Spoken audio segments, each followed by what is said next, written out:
Some. There we go. Okay, so here we have a 7-ish year old border collie or border collie mix who presented for inability to close the mouth and having a really hard time drinking. You can see even when he tries to lick and use his tongue, he still doesn't really close the mouth. He has some ability to, but it's definitely really weak. The other thing you can see, handsome, is he's got this elevation of his third eyelids.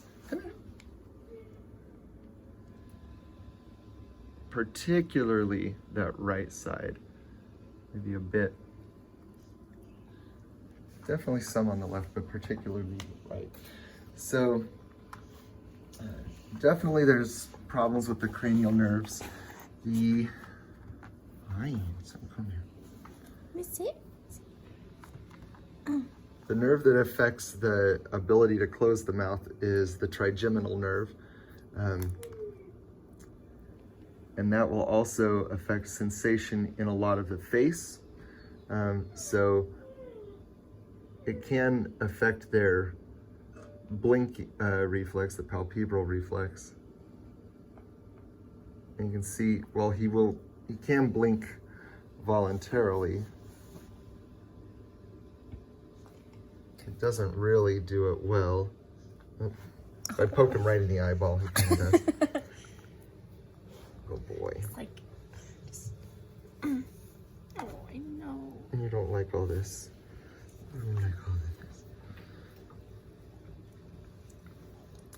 Madison just sent an LIDBM message about a estimate whenever you have a chance. So totally absent palpebral reflex here. We have a good look at the eyes. Now it's likely going to be hard to show, but he does have some anisocoria, or different sized pupils. I'm trying to palpate here is whether or not he's It's itchy. you are itchy. Whether or not he's got different sized masseter muscles.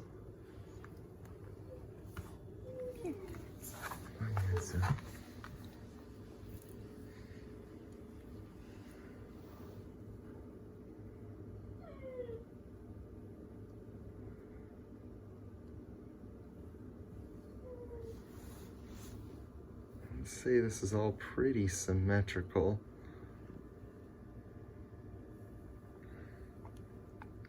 So I should also check in fact, I should use my hand that's gloved, because rabies is a differential for these kinds of things. I know, buddy.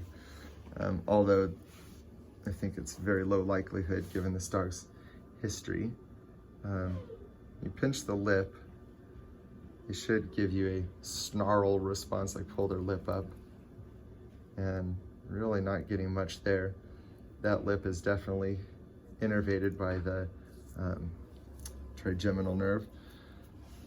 Let's see if we get anything on this side.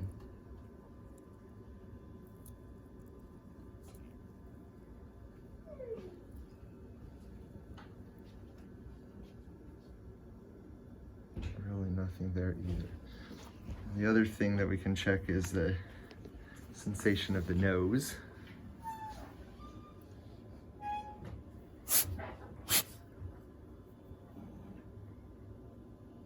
That should be driving any dog crazy. So deep in there is different innervation, but the nasal planum there should be trigeminal nerve, I believe. So he can move the tongue. We've seen him move the tongue. That's cranial nerve 12, I believe.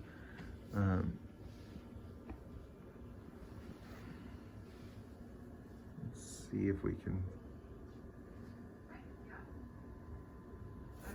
One pupil.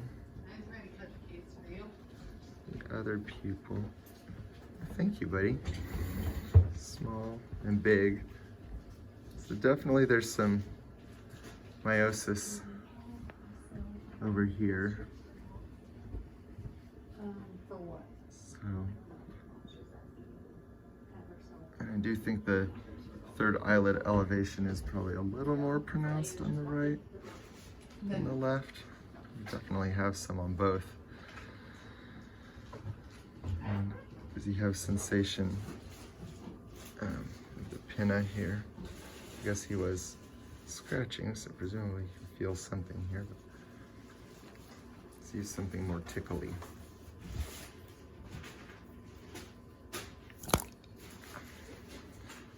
Feel that.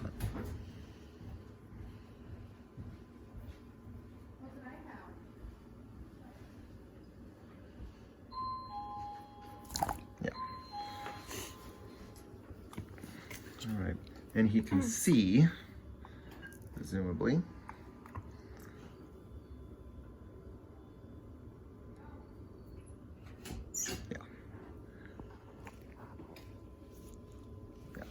So he can see well.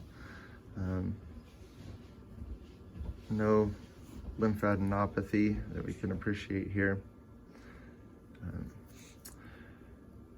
So for sure we have trigeminal nerve involvement. He can blink, so probably facial nerve works. Possibly some of the,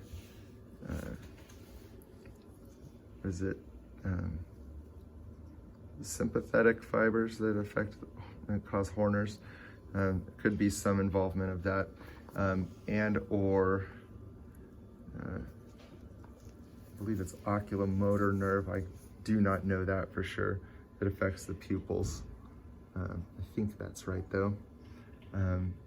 So this anisocoria could be due to Horner's, could be due to involvement of a different cranial nerve. So differentials for something like this would be idiopathic trigeminal neuritis. Rabies could certainly do it. Some other weird infection like a Neospora, cyst in the brainstem, some kind of brainstem tumor, lymphoma or something, some sort of a peripheral nerve sheath tumor, although I feel like that's probably less likely because those are usually unilateral, and we definitely have bilateral involvement if the mouth isn't able to close, because even if you only had one of the muscles working, you should be able to close the mouth. So ideally you do a full CBC chem on this dog, include a thyroid, because thyroid disease, hypothyroidism can sometimes cause these things. Diabetes has been associated with it in certain cases, other endocrinopathies.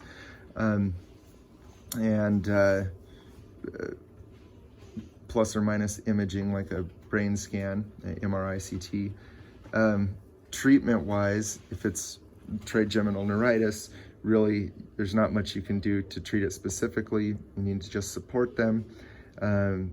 Most importantly, you need to support their hydration and nutrition. Esophagostomy tube is definitely indicated if you can't get them to eat or drink enough any other way. This dog's able to get some food in, but really having a hard time with water. The client is a bit limited financially right now, so we're going to take things stepwise. We're going to give it some subcutaneous fluids so it's less dehydrated. He's not really clinically dehydrated, like his skin tint is really normal right now. His mucous membranes aren't like wildly tacky at all, so we just don't want him to get behind. So I'm going to give him some fluids.